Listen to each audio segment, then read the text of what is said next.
Hi, I'm Bill Tate with Caldwell County Now and Then, also in association with our Caldwell Heritage Museum, and I'm bringing you a new series of videos called Caldwell County Reflections. These videos are about our senior citizens and their memories of days gone by. Today we have with us Bob Houck and his friend, Barbara Pennell, who's his driver and friend. They're both from Gamewell, and Bob is going to tell us about his days as a young man and his days in World War II. Also with us is Jeff Stepp, our new curator here at the Caldwell Heritage Museum. I had a microphone malfunction for the first minute and a half of this video. I'm sorry about that, but when you do as many videos as I do, something's bound to happen. So I wanted to tell you a little bit about Bob. Bob is 100 years old. Bob was born in Lee County, South Carolina, November 27th, 1915. Bob's parents were Grover C. Houck and Josie Fields Houck. And Bob's siblings are Faye H. Watson, who married Poovie Watson, Willie F. Houck, Ethel H. Morris, that married Vernon Morris, Josephine H. Orders, who married Raymond Orders, and Tillman D. Houck and his wife Marie. I want to thank Bob not only for doing this video with us, but also for his service in World War II. Had it not been for our World War II veterans, we'd be in concentration camps right now speaking German. I can't thank Bob and the World War II vets enough for what they have done. That was truly a war that needed to be fought and won. Thanks to Barbara Pennell, Bob's friend and driver, for bringing Bob to our museum. He had about 10 sharecroppers, 12. I don't remember exactly how many. But that was when I was just a young kid, maybe 5 or 6 years old. Right. And when my father he was in the Navy in Charleston. He served 3 years, and when he got out, he come to Uncle George's to live a while, I think. And where did Uncle George live at? Huh? Where did Uncle George live at?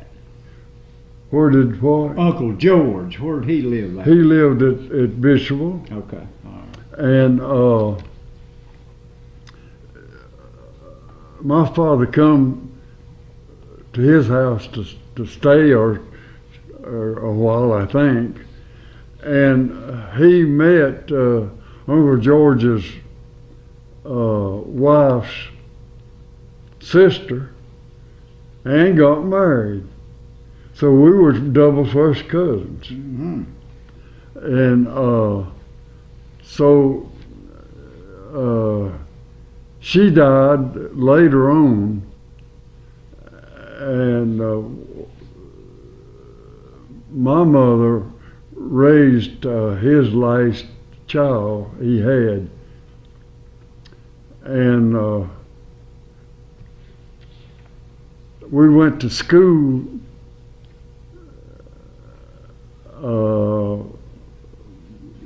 before my father left South Carolina. We went to school at Ashland. How old were you when you started school? How old were you when you started school? How old was I? How old were you? I don't know. We didn't. I went to another school somewhere else before then. Right. But I wasn't very old. Just old enough to start school. Mm-hmm. About 7 or 8, I reckon. Gotcha. And there's something I was going to say about. Oh yeah, before we moved to Bishopville, he worked for another farmer down there was Baskins. He was a lawyer. He was lived in Bishopville too, and he had a great big farm. So I don't remember exactly how long he worked for the Baskins, but I know it was maybe 2 or 3 years, and he run a farm for Baskins.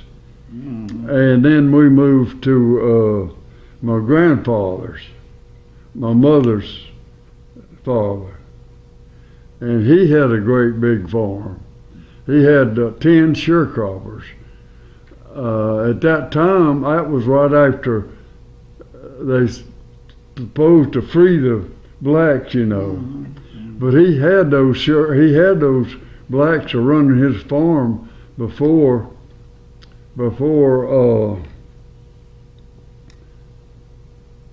we moved up there. So when they kind of freed the blacks, you know, they didn't free them free. Right. But he kept all his sharecroppers, and he paid them, and they lived in houses at the farm, and he farmed for cotton most of the time. He might have raised a little corn or something like that, but he had about 10 or 12 mules and horses together, and he raised a bunch of hogs and cows and beef to feed them sharecroppers. And he had what they call a commissary, and he kept all that stuff in there, and he kept a record of it. And at the end of the year, when they picked the cotton, well, he settled up with them. Right. Did he have a gin down there? Gin's on cotton? The gin was in Ashland. Ashland, a little place this side of So they hauled it in there by wagon to the gin. They hauled it cotton by wagon. Yeah, that's the only gin they had around here close. And they ginned the cotton, and you know, they took the seeds out, and then they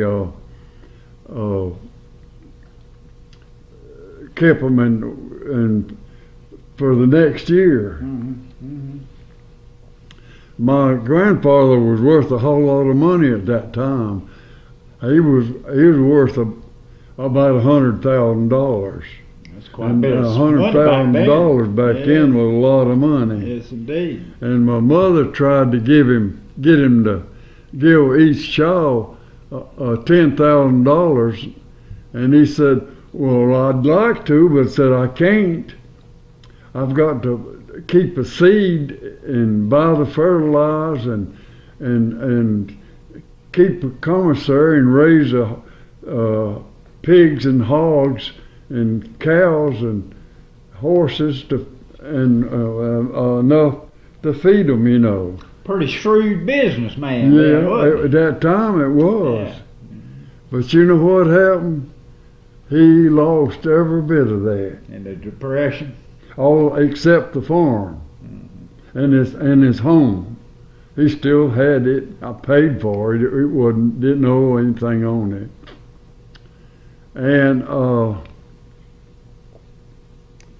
he at that time, my father was working was a sharecropper too, and he run the farm for him.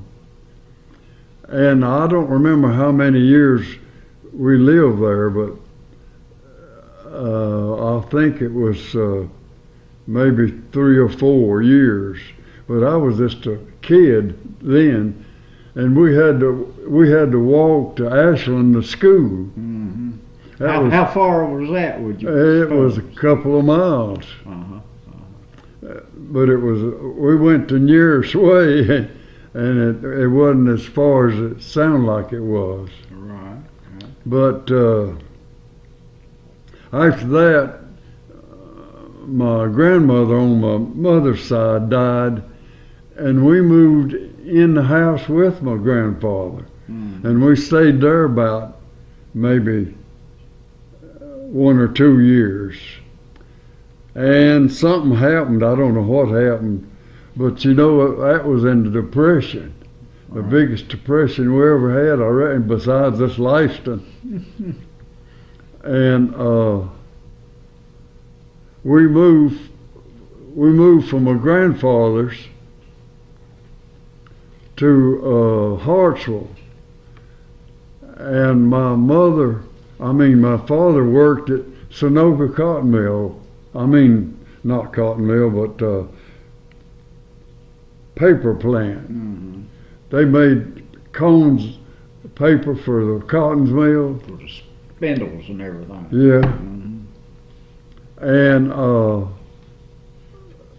after that, I went to school. That was another school I went to. While I was there, I don't remember how long we stayed there. Maybe a year or a year and a half, something like that. But he wasn't making no money, and he had to do something or other. So we decided to move to North Carolina. That was about 26 or 27, somewhere along there. 19. Still 26. hard times going on. Yeah, it's still, when we moved to North Carolina, wages wasn't nothing. You know how much it was? Well, you tell us. 10 cents an hour. Gosh. Now, what kind of work was that for? What was he That doing was when he moved everything. Anything, any manual labor, farm Any labor? manual labor, and my father finally found a job at a coffee shop. And he worked there about from about whatever 26 or 7, and then we moved from Gamewell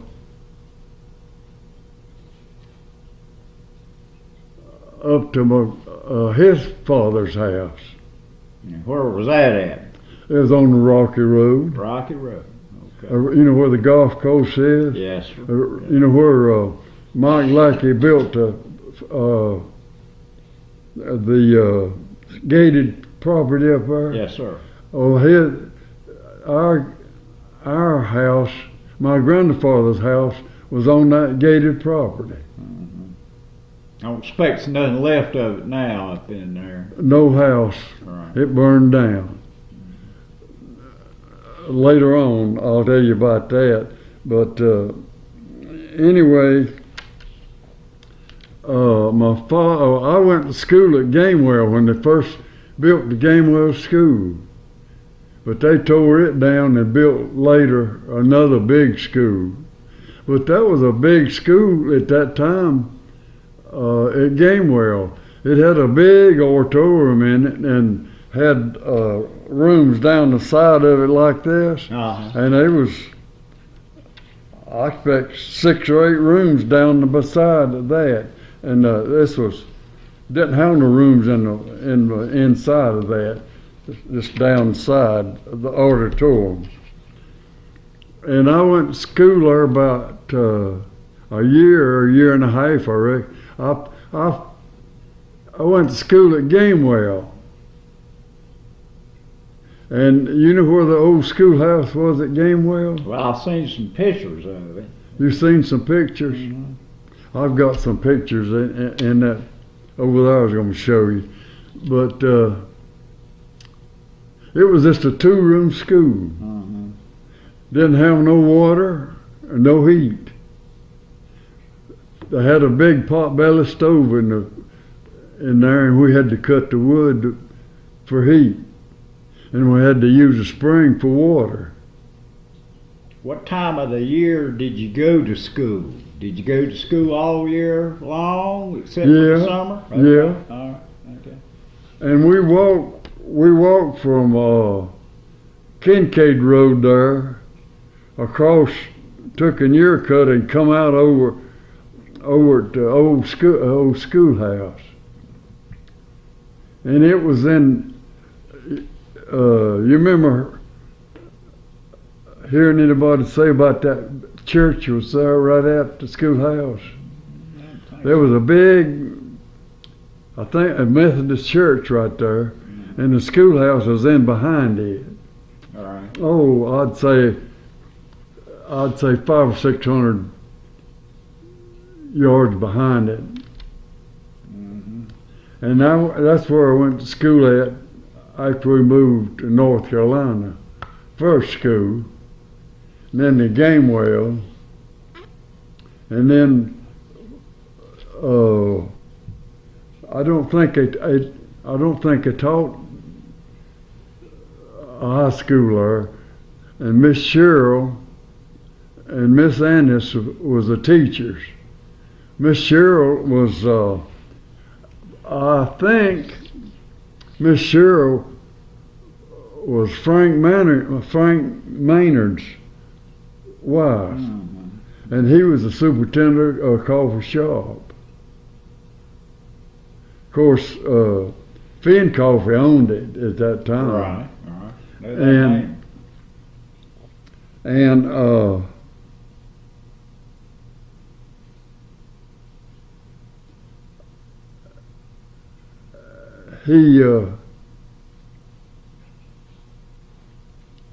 that's what I started to say. That's where I went to school at last at Gamewell, and then I went from a 7th grade to a 9th grade at Oak Hill.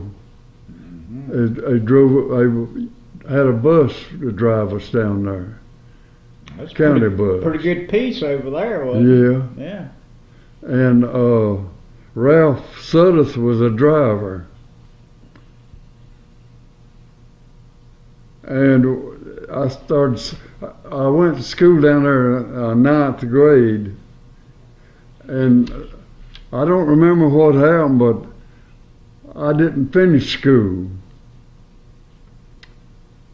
I think my father wasn't making enough money, and there was 6 children in the family, plus my father and mother and my grandfather at that time. We lived up on the Rocky Road. So getting you to work was more important than the schooling. Getting you to work was more important than the schooling, wasn't it? Yeah. Getting a little income in there. Yeah. Well, we still didn't have nothing. We moved from South Carolina and didn't have nothing. And wages was, like I said, was 10 cents an hour, but I worked part-time when I got out of school, and I think they paid me 5 cents an hour. That's cause you just a kid. Yeah, I was work as much. Yeah. Yeah. And I painted carving. They made a carving, you know, like that, and I'd paint the inside of it like that. Was that kind of like piecework? Yeah, it's all piecework what I painted. A carving, and maybe went around like that and back around like that. They put it on the furniture. Nailed it onto the furniture. How many of those you reckon you'd do in a day? How many what? How many of those did you paint in a day's work? Oh, how many pieces of carving? Yeah. I don't know. Right, smart. Because we had just a little brush and we'd pick it up and paint around like that. And lay it back down and let it dry. Right. It's stained most of it. It didn't take it long to dry, but then after it dried, they nailed it on the furniture with little teeny nails, short nails, little, about like pins. And cause that time was making a lot of furniture. They had the old, what they call the old furniture factory. It went down in there and turned around and went down to it like that, to the railroad. and after that they built this great big brick building up here where they kept. There was a warehouse, and they made furniture in the bottom of it, or finished the furniture in the bottom of that. How long did you work on any given day? How many hours did you put in every day? How many hours a day? Yeah. We worked 8 hours a day, Okay. and 5 on Saturday. What did you think of the work when you was doing it? Did you like it? Did you like what you was doing, or was it just a job to get done? You just had to. That was just a job to make a little bit of money. Well, I expect it helped the family, didn't it? Yeah. And after that,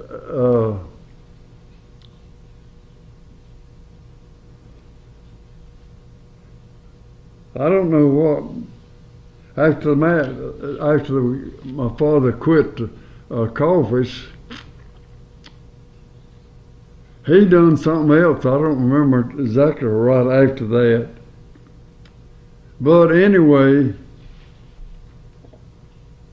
when they first built the old Gamewell, first school at Gamewell,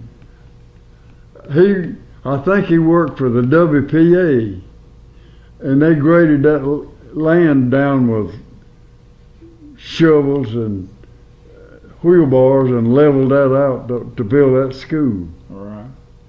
Now, when you was a little fella like that working, how often did you and your family get to come into town to trade? Well, the kids didn't come to town much. My father, he come to town, but he didn't have.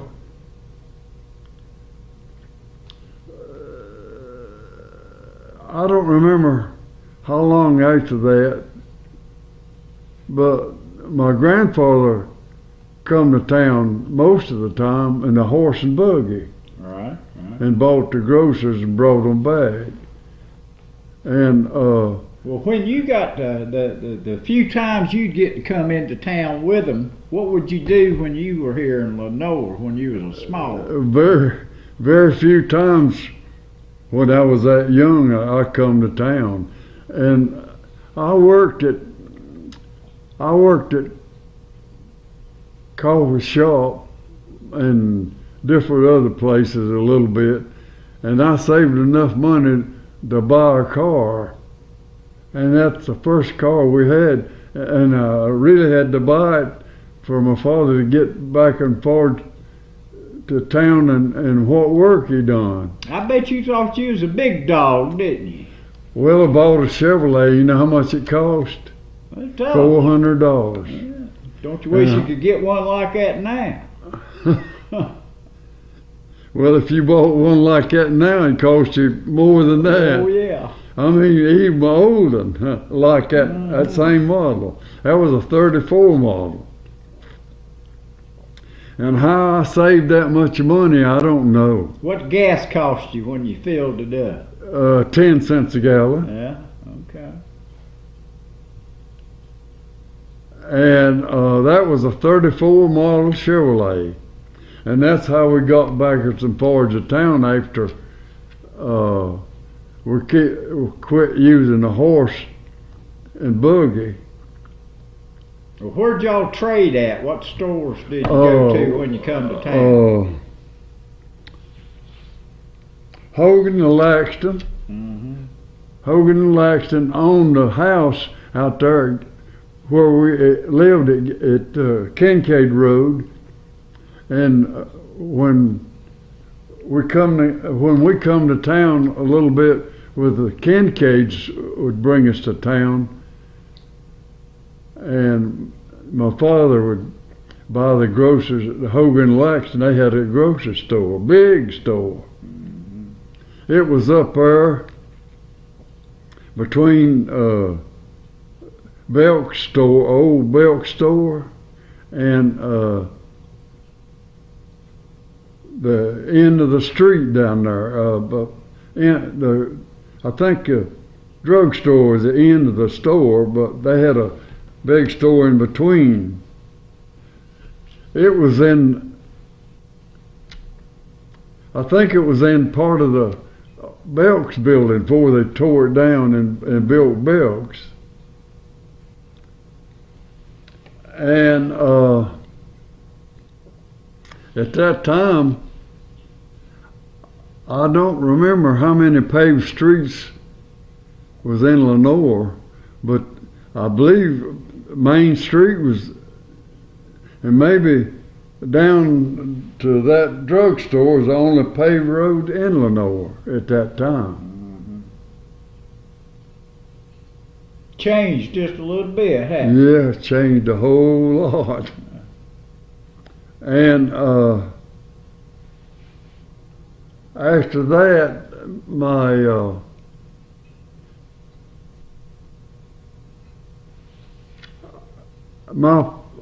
father, I think after they built that school.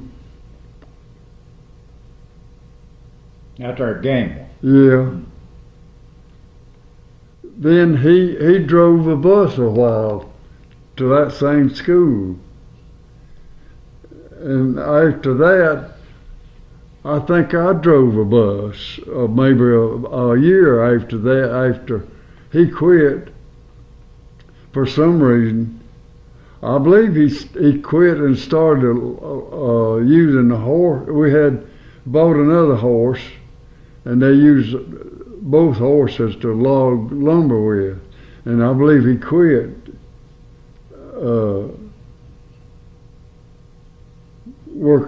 driving the bus, and I don't remember exactly what happened. Well, sounds like you benefited from it. You got to take over then, huh? Do what? You got to take over the bus then, sounds Yeah, like. I drove it about a year, I reckon, and then somebody else drove it after that, and I went to school at Oak Hill. Were you able to graduate from Oak Hill? Did you get to graduate from Oak Hill? No, I didn't graduate. I didn't never graduate out of school. How many years do you reckon you actually went to school? I went to the 9th grade. I finished the 9th grade. And the 10th grade, and I believe it had 11th grade. It didn't have a 12. Right. 12 grades. Well, you got pretty far along. A lot of people didn't get that far back then. You know? Yeah. But as I said, I believe the reason I quit,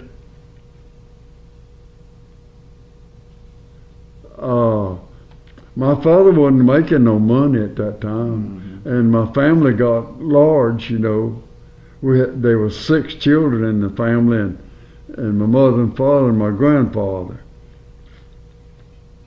And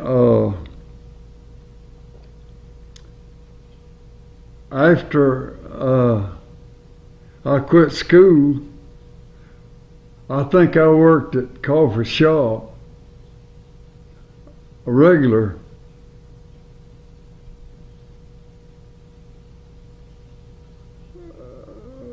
Till I was about, I reckon I was about 15 or 16, 17 years old, somewhere along there. We talking about the early 1940s or so? No, it was but not before 1940. Okay. That was in late 1930s. No, it was the late part of the 28. No, it was 26, 7, and 8, right along there somewhere. Okay. And after that,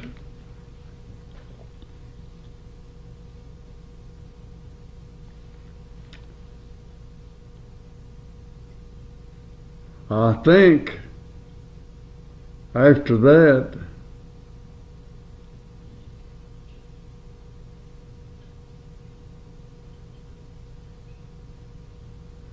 I believe I went to work over in Morganton, and Carl Anderson, one that owned the truck line. I stayed with him, and I worked. He was working in the hoser mill, and at that time when I first went over, he was working at that filling station, Shell station, right there where across from where Belk's is now, I think. And I think I worked there about maybe a year and a half at that Shell station, and he worked in the hoser mill, and I was a mechanic. I learned how to do mechanical work, and I went to work when I left the filling station at the Ford place, Ford place in Morganton. And no,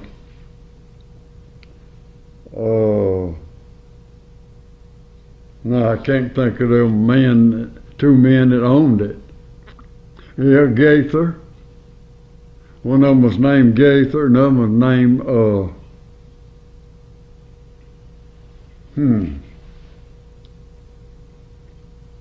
Anyway, I'll think of it in a minute. Pipkin. Gaither and Pipkin owned the Ford place, and I worked there about 2 or 3 years, and that was in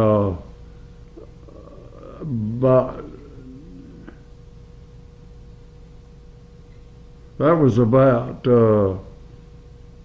36, 7, 8. And after I quit working there, I worked at Drexel Furniture Company about a year, and then I belonged to the I joined the National Guards about 38, and about 38, and we went to camp in 38 and 39. Where did you go for training at? We went to Florida. Okay. We went to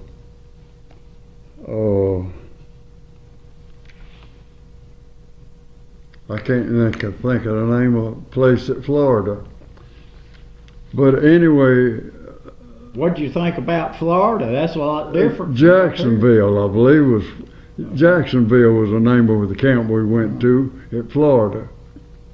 But that was the first year, I think, in 38. In 39, I don't remember where we went 39. But 1940, we went to Mississippi. And that was the year we had the flood, 1940. And everything was covered in water. We never got off of the roads. We stayed on the roads all the time. We didn't get off of the roads. And when we left Florida, they routed us on the railroad to Texarkana, Texas. Why they went down there, I can't never figure it out. What'd you do in Texas while you were there? Nothing.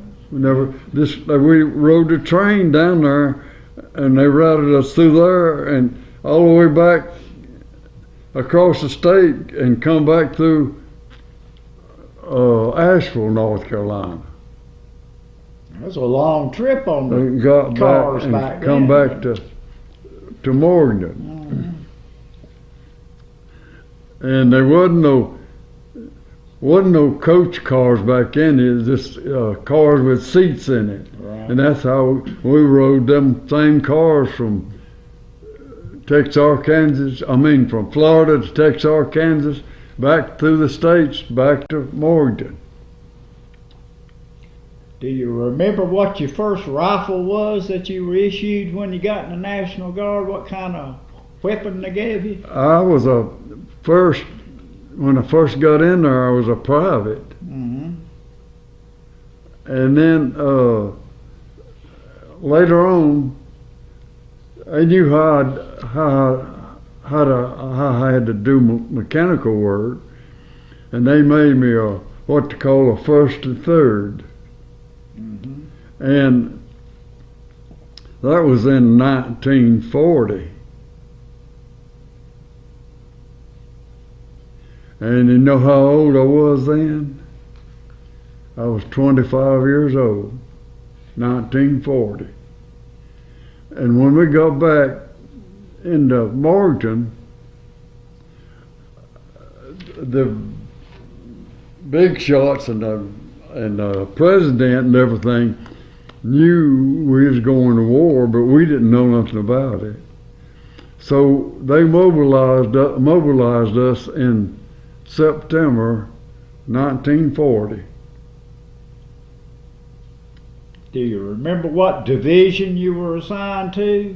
Do you remember what division you got assigned to? What company? Well, company, that'd be good too. We was an engineer company. Engineer company. Yeah, 105th Engineers. Get that big picture there.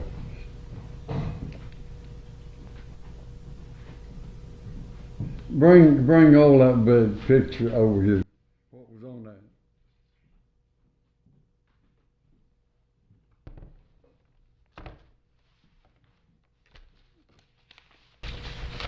That's it right there.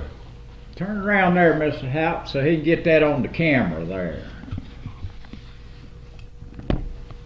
Okay, hold it a little closer to him if you would. Let me scan back and forth on that. Okay, great. Are you in this picture? Yeah, and my brother. Well, show us where you at in there. Well, I'll have to get this paper. That's, look on there, I think it's right down there, about 13, I think, somewhere along. Second row number 7. Huh? Second row number 7. 1, 2, 3, 4, 5, 6, 7. Does that look like you? Yeah, That's you there? yeah.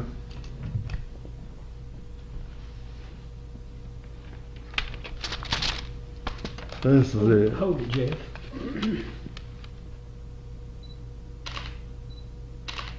Okay.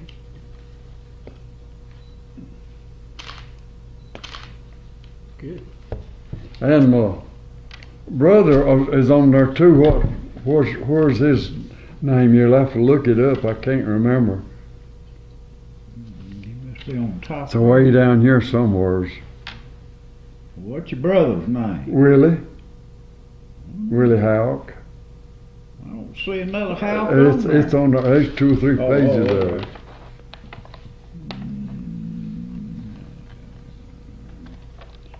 Is it on that? Don't see it. Or maybe on the back side there. Now, how old was your brother? He was 2 years, maybe 3 years younger than I was. 33.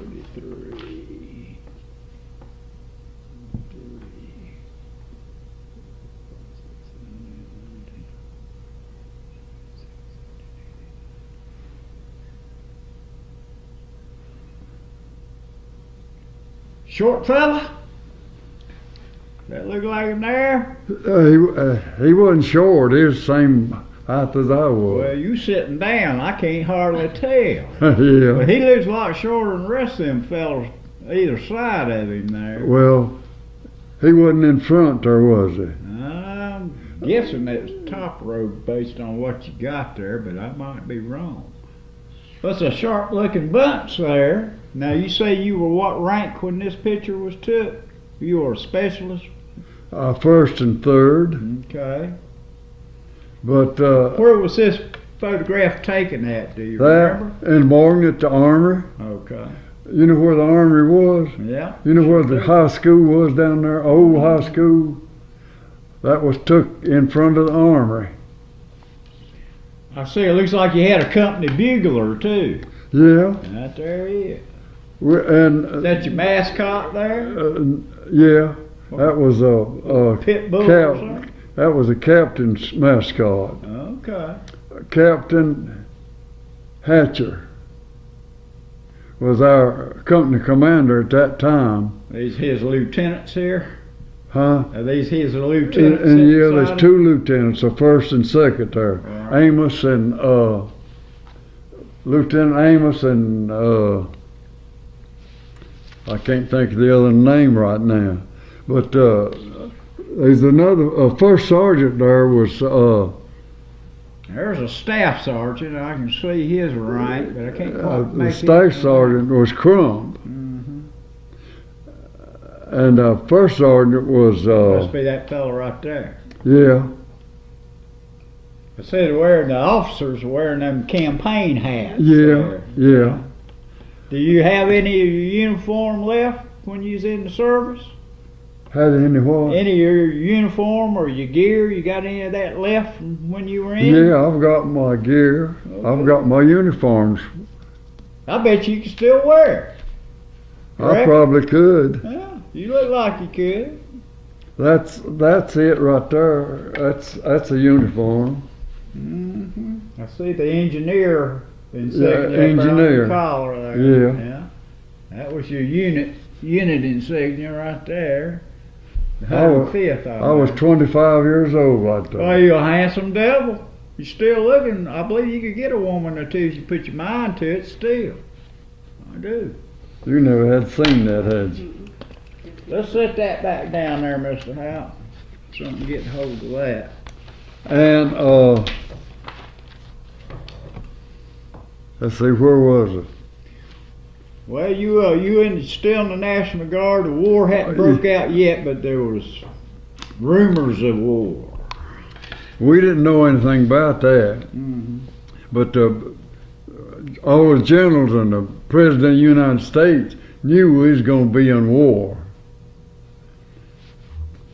'Cause they was getting us ready for it. Mm-hmm. We was mobilized in September of 1940, and we stayed at the Armory about maybe 2 or 3 months, and then we went to Jackson, Fort Jackson, Down South Carolina. South Carolina. And we're supposed to just stay a year in training down there and get out. That So- didn't happen, did it? No. We stayed a year, and the day we were supposed to get out, you know what happened, don't you? They bombed Pearl Harbor. Yeah. And they took our papers and said, "You're in the Army now." Yeah, Uncle Sam wanted to keep you, didn't They didn't tell us that. They didn't tell us. Well, we knew they bombed Pearl Harbor, but they didn't tell us we was still in the Army. How did you hear about Pearl Harbor? On the radio or Yeah. in the newspaper? Yeah, radio. What did you think when you heard that news? How did it make you feel? Well, yeah, when they bombed Pearl Harbor, our thinking wasn't long. It was short.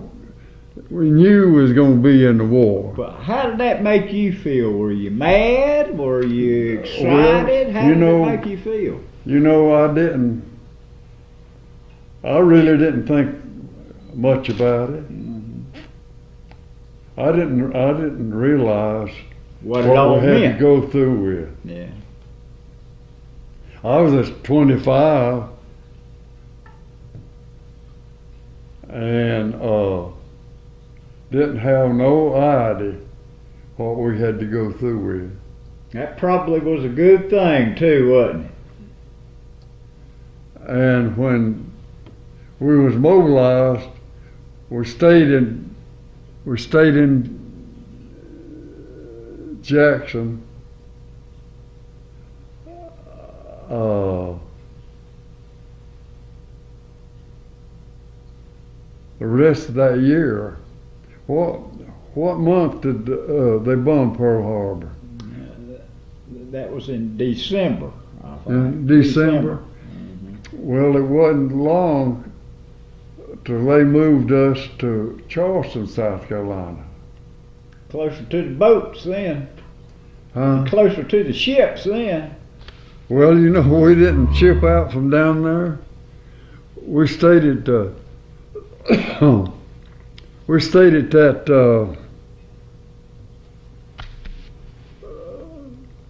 building like the soldiers use. What was it called? The Citadel? Huh? Citadel. We stayed at the Citadel building. And of course we had tents too in a place down there. Part of them stayed in tent, part of them stayed in the Citadel. Which did you stay in? Tent or inside the barracks? I stayed in a tent. Did you have a wood floor in your tent or No just floor, dirt? no floor in the tent at that time. Just dirt, huh? Yeah. Okay. But them tents we lived in Jackson, they had, it was a floor tent. Just six soldiers stayed in one tent at Jackson.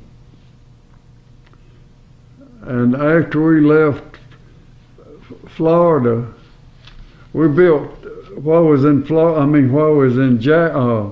Charleston, we built towers up and down the East Coast.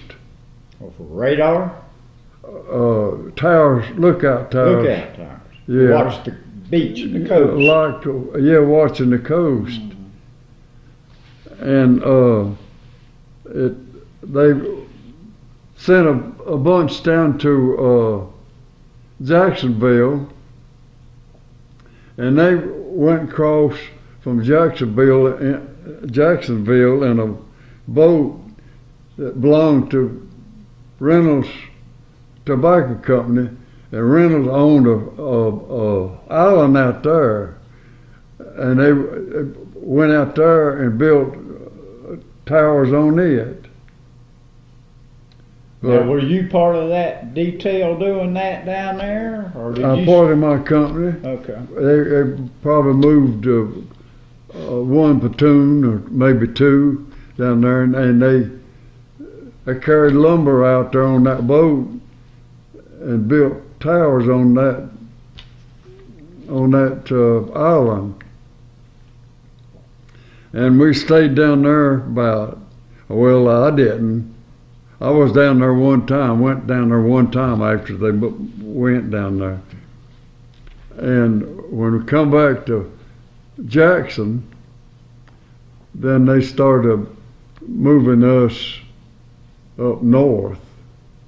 And we had a few trucks at that time.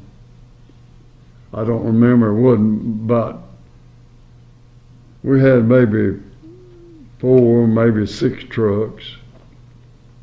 And we had one big Diamond T and one bulldozer, and I pulled it from Charleston, South Carolina to a place up in Tennessee, and we got rid of it up there and then went on up to New York.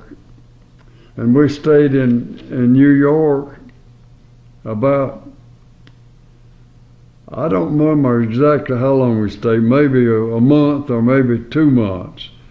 But then they started loading us up late one evening on the boat.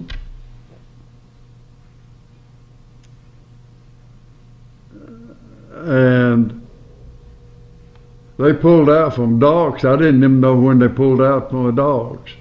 But I got up in the bunk and went to sleep probably. And when I woke up, we was out at sea somewhere, coming down the East Coast. And when we come down the East Coast picking up boats and troops and everything you could think of it. And guess how many boats we had in our convoy? Quite a few, I imagine. We had 1,000. What did you think about bobbing up and down on the ocean? Well, Did you get sick? I was seasick the whole time. And we picked up enough boats and troops that when we went down Atlantic close enough to Africa, they made an invasion down there out of one of the companies, not our company, but one of the regiments and one of the Army's engineer company. Our company was Army Engineer Company, but it didn't stay there. General Marshall was one that General made that invasion, and he made it above Casablanca, Went into Tunisia. a town up there. I don't remember what the town was. Of course, we didn't make the invasion. We went all the way down to Cape Town, South Africa, and turn around and come back. Wonder what that was all about. Well, we was waiting to see what they was going to do with that invasion. Now, y'all were gonna get down there and come from the opposite direction, weren't you? Yeah, but when we started back, we got in a typhoon, and we had to follow that thing 2 days and 2 nights. I bet you was hanging on to the rails during that, wasn't you? Yeah, I wore a Mae West all the time. I thought we was gonna sink all the time. They lost all the refrigeration unit. Back then, refrigeration wasn't developed. They used oxygen and something else to put in the freezing units. Right. And that's where they kept the meat. They didn't keep nothing else. I bet it was smelling pretty good on that old ship when you lost And that. we lost all the meat coming back in that storm, and they throwed it overboard. I seen them come through where we was bunked there with half a beef and throw it overboard. Lost every bit of the beef. I imagine that hurt the heart of an old farmer boy from North Carolina to see all that get shoved overboard, didn't it? Yeah. A lot of waste, wasn't it? Well, when we finally got out of the storm, we made it on up to Casablanca, and then the Germans that had left all out of Casablanca. I think the Air Force was the biggest thing you had there. They didn't have many troops. All the troops was in that invasion. And I mean, in the desert down there fighting Rommel. Rommel was fighting the English. Right. Africa Corps. Yeah, English. There was every nationality in English army at that time that you could think of. There's Australians and Canadians, and New Zealand. New Zealand's and South Africans and they kind of talked a little different than y'all did. Gurkhas and everything else you could think of was in that English army. And I thought one time, maybe while we went down that far into South Africa and come back, we might have picked up some troops from New Zealand down there and come back. Australia, we might have picked up some out of Australia too, in our convoy coming back. Anyway, they had every kind of ship in that thing you could think of. Had tankers full of gasoline, and all you could see of the tanker is that where the operators operated the tankers, That's all you could see. Wasn't nothing. You couldn't see nothing below. Right. Full of gasoline. And when we got to Casablanca, they started unloading the ships, because there wasn't no Germans around. And I went through the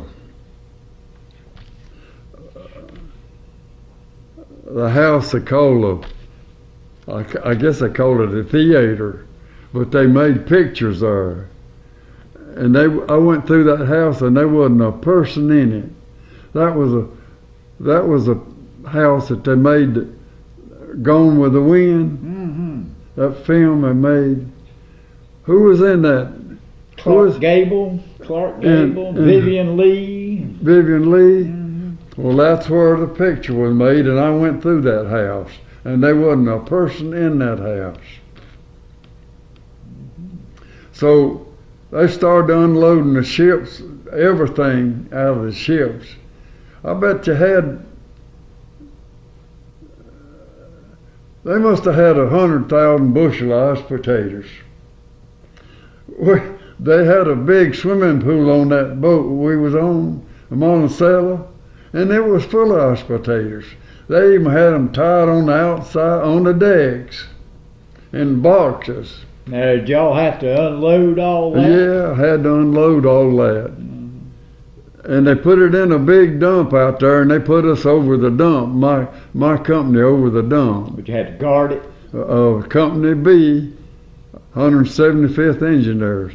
What I started to tell you, when we was in Charleston, they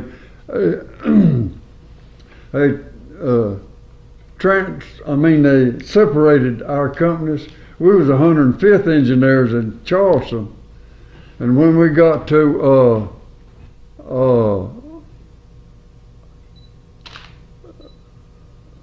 Up New York?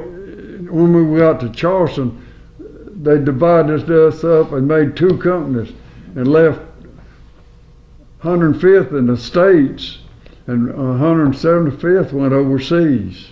Lucky you, huh? Lucky me, yeah.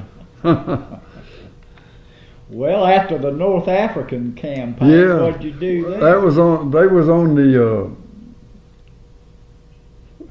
they made that invasion on the Mediterranean Sea, and we were supposed to, it was like Casablanca was here, and we were supposed to come back up and make an invasion here. But we didn't make no invasion because the Germans had all left out of Casablanca. But there was plenty of Germans up here above where they made the invasion, and they couldn't get through the Kasserine Pass down through the desert. Them Germans were deadly with the 88. They was deadly. Those 88s, you know. And mortars. They was deadly with a mortar too. Right. They'd been in the army long enough that they knew exactly how to set them things up. And the 88, they'd aim it straight at a tank. And they had armor-piercing bullets, and one hit a tank, it just knocked it plumb out. So when we got back up to Casablanca, they put General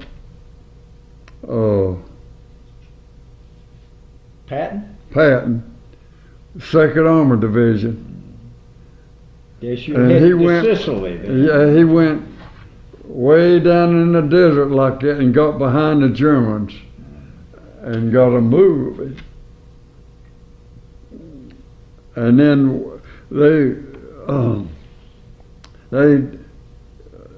attached us to Patton's 2nd Armor Division. And we went all the way up through Africa with the 2nd Armor Divisions. And then when they took over, the English and American took over the German army, well, they surrendered. I don't know, they must have been 10 or 20,000 prisoners they took over, you know. and the generals was over it. Rommel left out of there before they took it over. Yeah, Hitler flew him back to Germany. We come up with him. He needed him in Germany. Yeah. Rommel. And there's another big German general. Kesselring? I don't know what his name was, but they captured him and sent him to England. And when we was in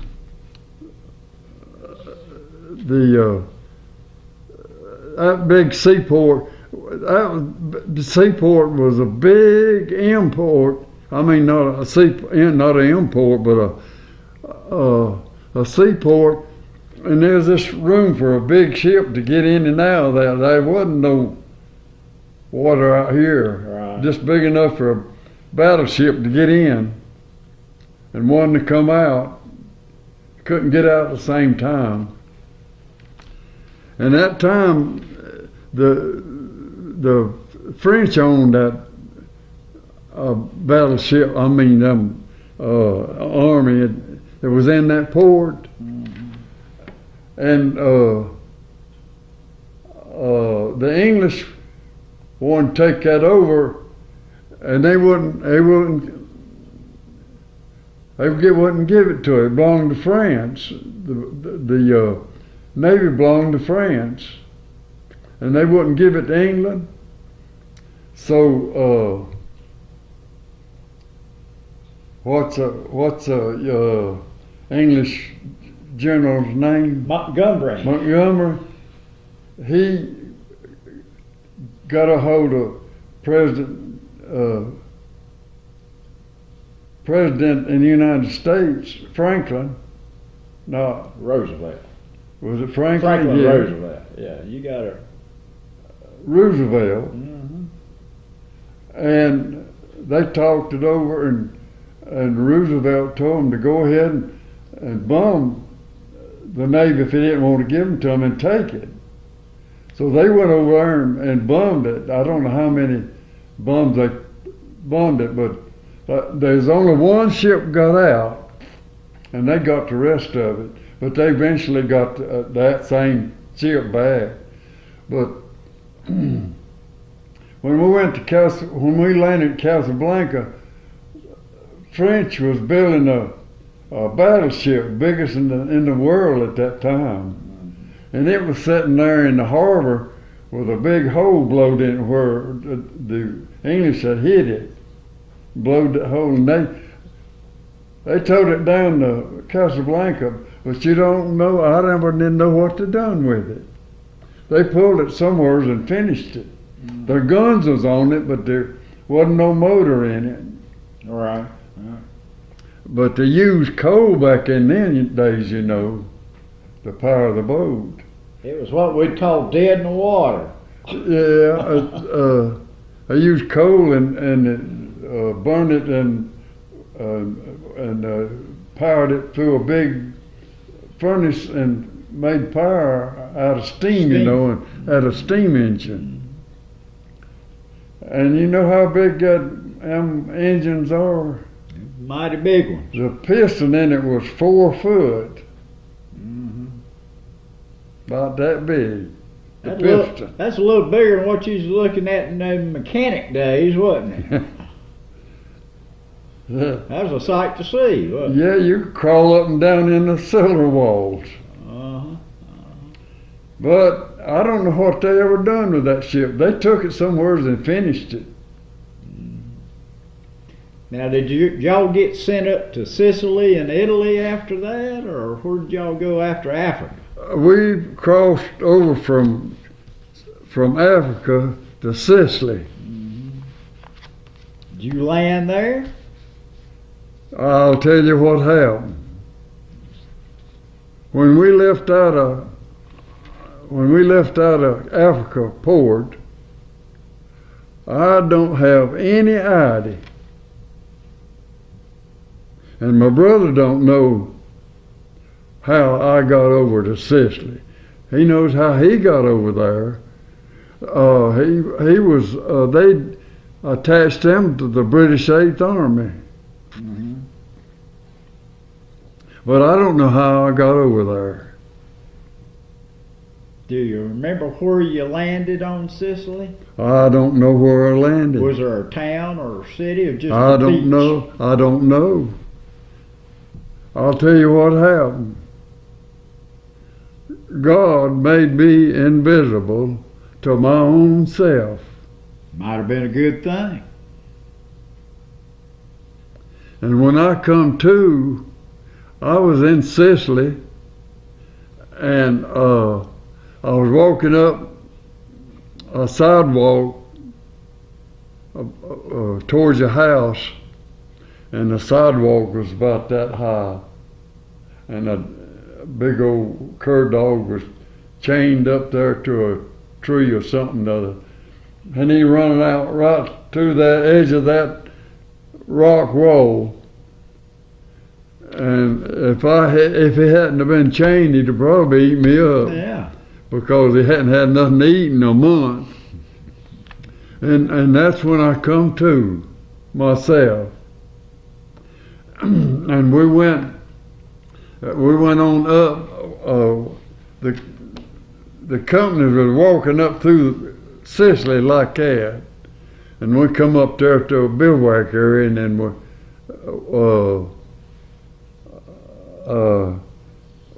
we pitched tents and stayed there for about a month at that bivouac area, and then they moved us down to another area, what they call Caltanissetta. That was in Sicily. And they was getting us ready to make an invasion to Italy. And the same thing happened to me when we made the Italy invasion. Blacked out? Didn't know how, I don't know how I got over there, don't have no idea. And when I come to, I had picked up that dozer and trailer and Diamond T and was driving it going towards the front lines on them little small cart roads. You know, Italians at that time didn't have no trucks. They used oxicas and two-wheel cars. Right. And I was driving that Diamond T and that dozer on the back of that trailer in them little short, narrow roads going towards the front line. How many pigs and chickens did you run over? Quite a few, I imagine. And that's when I come to. We got up there to one place, and I didn't think I was going to make it. And I got out and chained the bulldozer onto the trailer and made it. The trailer was running in the ditches. And when we got up closer to the front line, they had made another invasion on up the coast from a toe of it. I think it was Yeah, they came Salerno. in there from two different directions. It was Salerno. Mm-hmm. And that I found out later that they made up in Sicily was Palermo. Mm-hmm. And when we made one in Italy, I don't know where, we made invasion right down on the toe of it, I think. Right. Worked But your I way up towards I it. don't know how I got there. The only thing I remember when I got that Hitched up to that diamond. Diamond T, and that it was already hitched up. I don't remember getting it. I don't know where I got it at. But what I started before we left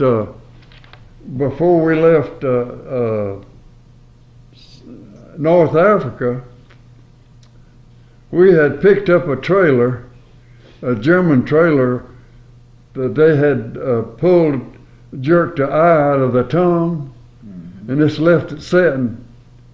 And I got somebody to come down from a place where they'd done the welding out of the army, and they put an eye back in that on that trailer, and that's what we put our equipment in. And that trailer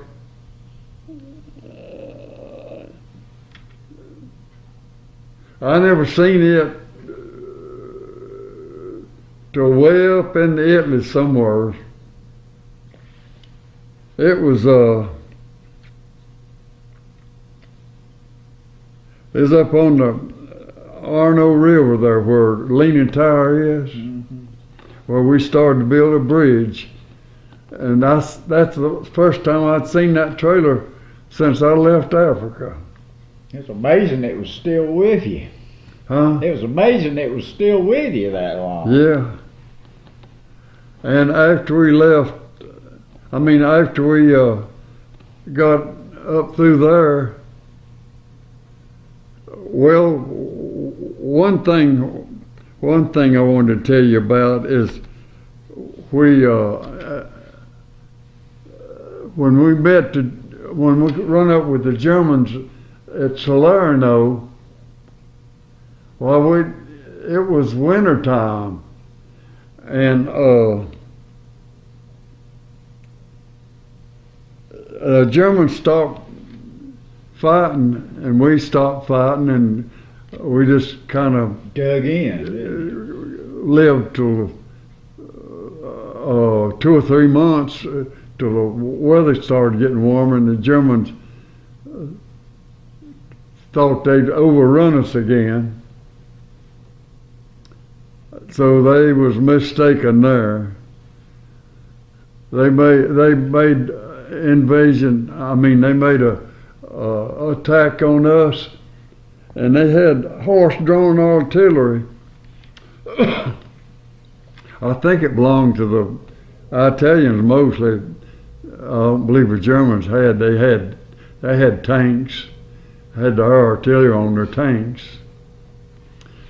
But anyway, they thought they'd overrun us, and they had them big old perching horses pulling that artillery, and they camped there, and you could see where the artillery from the Navy had got in on them, and they had just walked by and cut the hames on the bridles and turned them loose.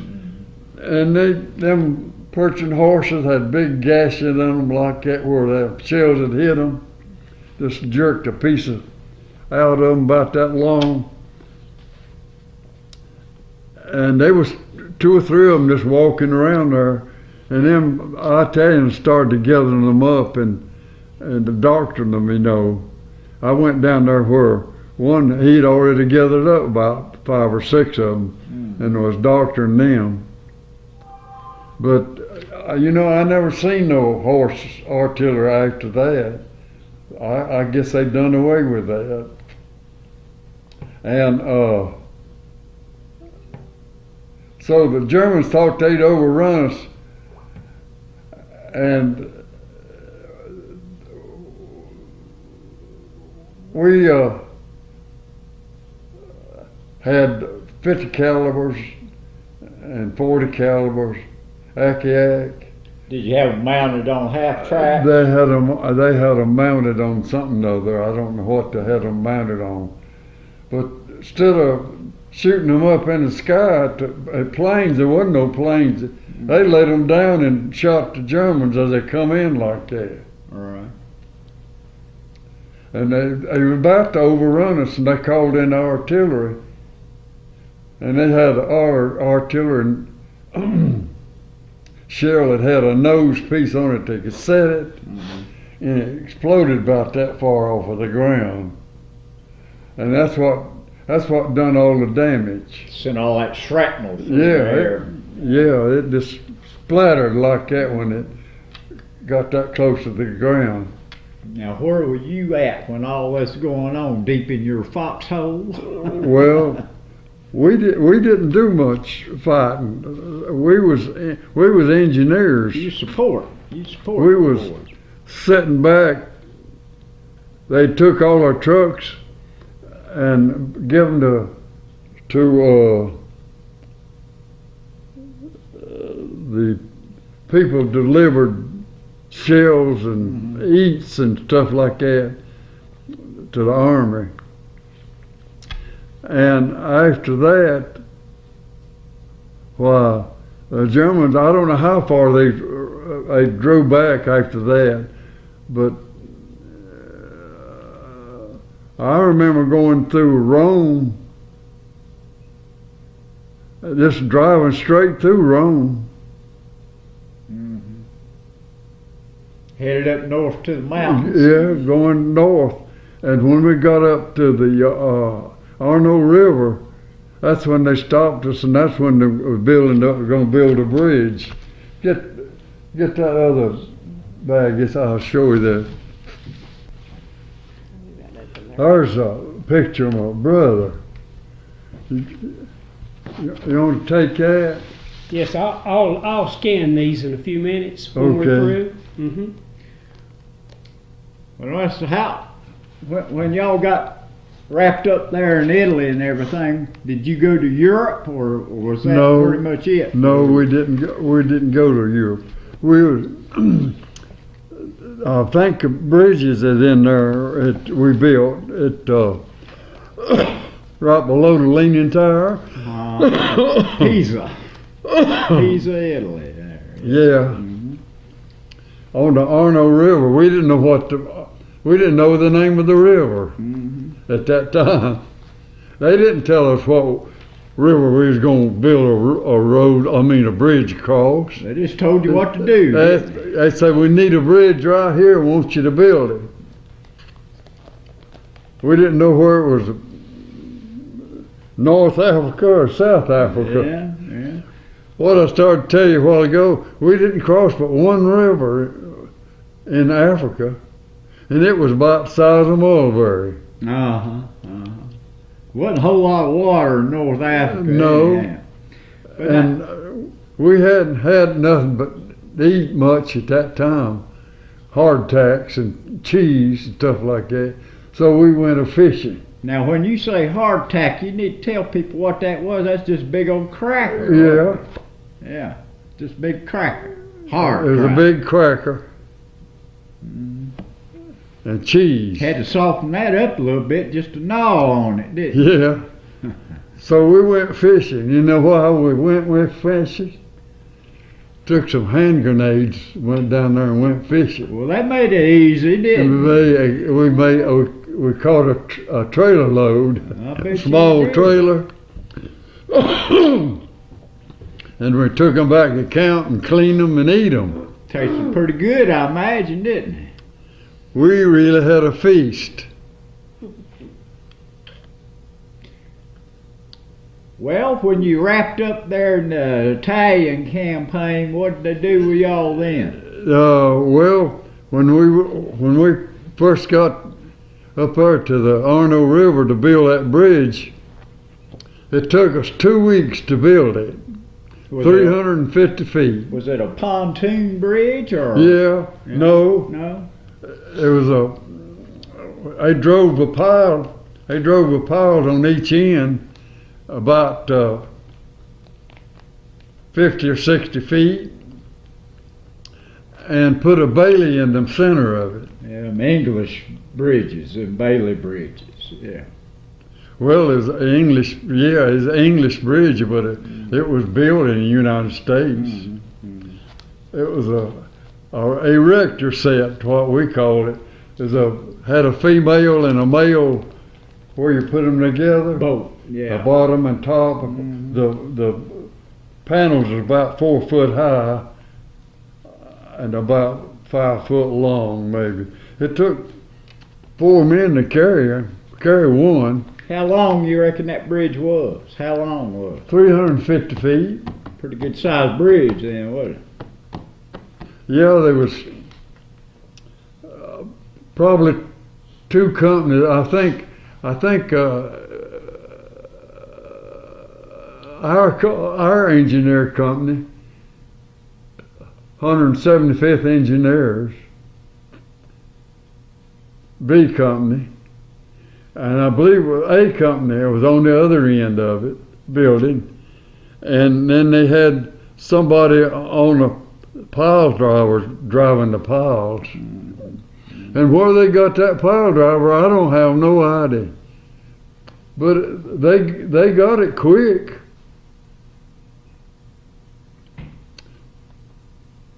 And they started driving piles on one end, and they couldn't drive piles on the other end because it bloated up in this concrete and went out there in the field where the Germans had laid down tank mines and plowed them out and got a truckload and brought it back and dumped it in there, and my brother wired it up with dynamite and TNT and set it off. Blowed all that concrete out where they're going to drive the I pile. bet you was glad you had that steel pot on your head that day, didn't you? Huh? I bet you was glad you had that steel pot on your head that day, didn't you? Well, we wasn't that close. Okay. But our town had an old concrete mixer sitting up on the edge of the road, and it blowed that thing all to pieces. Mm-hmm. Well, Mr. Houck, what'd you do after the war? When did you come home from the war? Well, you know, I didn't do nothing. You couldn't buy a job. Mm-hmm. And wages was same thing, same amount. Hadn't raised it a bit. What year did you come home from the war? 1945, July 1945. So you was in from the get-go to the end. We'd been overseas 5 years, or about 5 years, 3 years and something altogether. But 5 years when we started and till we got back. 1940 till we got back, except July 1945. Bob, tell us a little bit about how you lost the tip of your finger. Huh? You lost the tip of your finger. Did you lose that as a machinist? No, yeah, I lost that after I went to work at Particle Board. I was packing a big cylinder, about 3 foot. It was a 100-ton press, what to press the boards with. And we had trouble with that thing all the time. And I was on the outside taking the bolts out. There was Allen had bolts, and a boy was in the inside taking them out. And he got all his and took out. And I had one more left, and I was screwing it out like that with my fingers. And he was in the inside, and he took a screwdriver and jerked the packing dangling, and it come right down and cut that finger off. Now, who was you working for when that happened? Brohill. Brohill? Brohill owned it at that time. Mm-hmm. Bob, when did you start your career as a machinist? Where did you start your career as a machinist? I started it at the machine shop. I learned a little bit at the machine shop. Now, Bob, was that the old machine shop across from Lenore High School? Yeah. Back where it used to be? Yes, where it used to be. Right. And then Russ Presnell bought it out. Right. Then they moved it across the railroad track in that electrical building. Yeah, Lenore Electrical Repair. Uh-huh. I remember back in the day when you used to work at that old machine shop, they had these long shafts with pulleys and old leather belts to run the machinery. You remember that? Yeah, that's Yeah. the only way they drove machinery. Right. Overhead pulleys. Now, how long did you do that kind of work? How long did I do? The machinist work there. How long did you do that? I done machinist work till they laid me off. And when was that? What year was that? You remember? 2001. Well, that's a long time putting in on. Well, I tried. I couldn't find a job nowhere. I went to Morgan and worked at the carbon plant about a year, I reckon. And that carbon got in my skin, and the doctor told me if I didn't get out, I was going to have trouble. So I got out, and went to work at, I believe it was Drexel Furniture Company, and worked there about a year. That was in late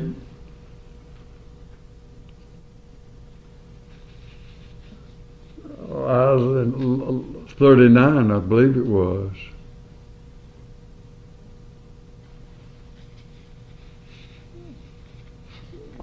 And that's next year when we went to camp. That's when we was mobilized. But you was talking about where I learned the machinist. I taught my own self. Nobody showed me. That sounds about what it was all your life. I built machinery at Right. the particle board.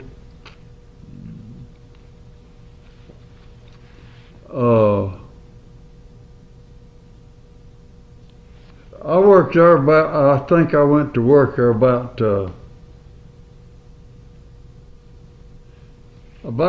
let's see, 80, 90, 100.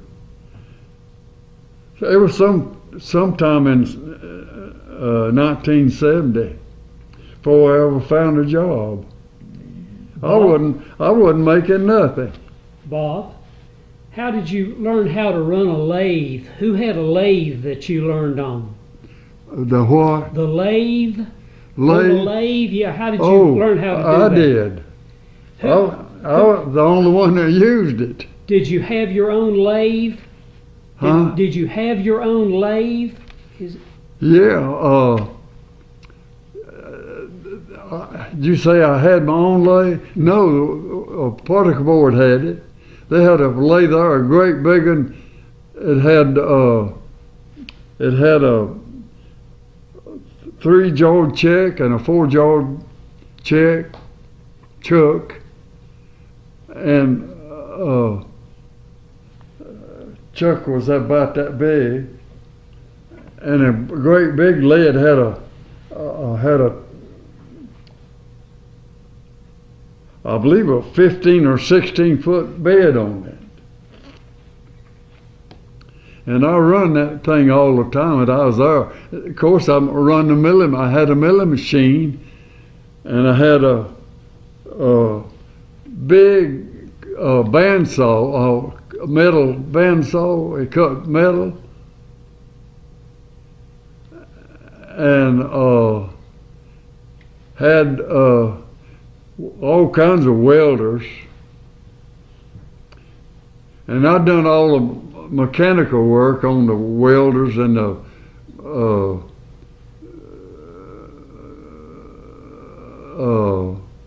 lathes and stuff like that. It had to have any mechanical work done.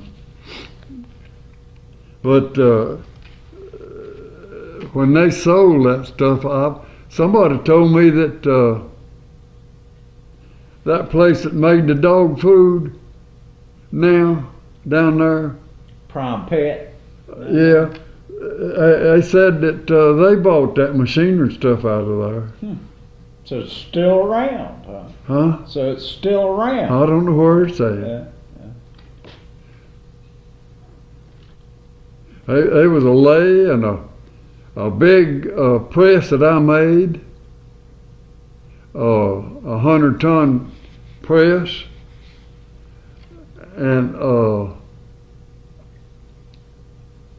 other stuff that I made. I built a saw down there. It cut that particle board in two. The particle board come out from under the press was 20 foot long and about 11 or 12 foot wide. And I made a saw, cut that in two. And I made something else. Yeah, I made what you call a noser and groover that cut the groove in and cut the nose off of it when to run the board on it. They made drawers out of. Mm-hmm. And several other things I made. Now, did you get married and start your own family after the war? Did I get what? Married and start your Married. own family. When did that come about? From who? When did you get married? Oh, when I got married in 51. Okay. Tell us a little bit about your wife. My wife was, she was a Griffin. And I don't know whether you knew Hurley or not. Did you know Hurley? You know Hurley Griffin? You knew Larry, didn't you? Yes, sir. Larry was her brother. Oh, okay. And she had a bunch of sisters. But her grandfather raised my wife. A Griffin. How old was she when you got married?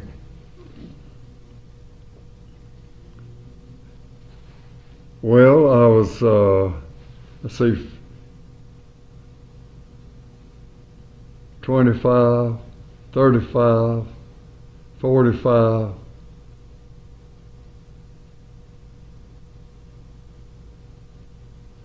Got 45. I got married in 51. Well, you was playing hard to get, wasn't you? well, I didn't have no job. I wasn't making no money. Wasn't too good of a prospect, was you? Yeah, I married. My wife worked at the cotton mill when I first met her, and then she quit there and went to work at Lenore Bank. Now, Bank of Lenore. How old was your wife when you married her? How old was she? She was born in 21, 31, 31, 41.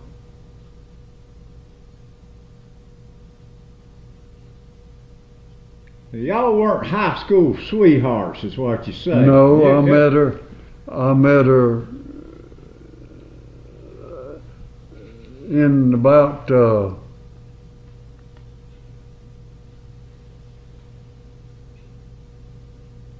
I think it's about 47 or 48, somewhere along in there. Well, now, did she chase you or did you chase her? I chased her, yes. Well, it sounds like you won out. What I started to tell you, her grandfather raised her, Griffin, and Preacher Chris.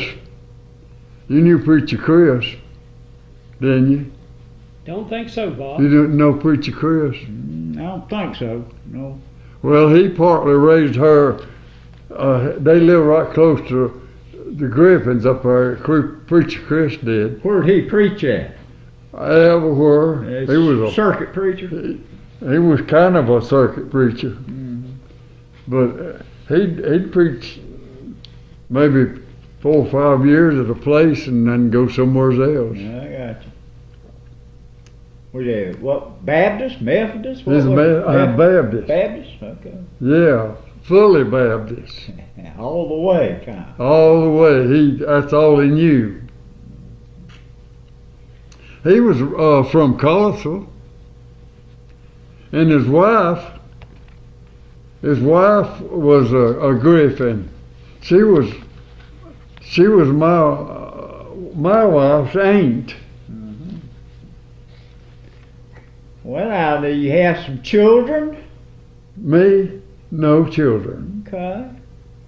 Well, that was a little easier on the pocketbook anyhow. Huh? That was easier on your pocketbook, not having any children. Yeah.